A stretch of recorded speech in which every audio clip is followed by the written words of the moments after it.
2022ની સાલમાં અડાજણ પોલીસ સ્ટેશનમાં ગુનો નોંધવામાં આવેલો, જેના ફરિયાદી શ્રી જ્ઞાનચેત જૈને અડાજણ પોલીસ સ્ટેશનમાં ફરિયાદ નોંધાવેલી.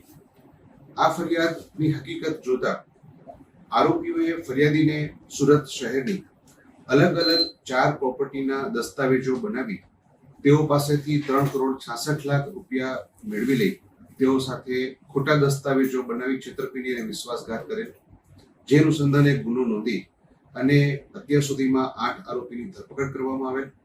જે પૈકીનો એક આરોપી ઉપવન જે કે જે સુરતનો હતો તે દુબઈ નાસી ગયેલ અને અમોને આ બાબતની હકીકત મળતા તુરંત જ તેના વિરુદ્ધ લુકઆઉટ સર્ક્યુલર ઇસ્યુ કરી ભારત સરકારશ્રીની મદદ લઈ અમારા police commissioner Shri, joint commissioner Shri અને નાયબ પોલીસ કમિશનર શ્રીના માર્ગદર્શન અને સૂચના મુજબ પ્રત્યાર્પણ સંધિ અનુસંધાને જરૂરી કાર્યવાહી કરી આરોપીનો અમદાવાદ ઇન્ટરનેશનલ એરપોર્ટ ઉપરથી કબજો મેળવવામાં આવેલ અને અરેસ્ટ કરી આરોપી હાલ રિમાન્ડ ઉપર છે.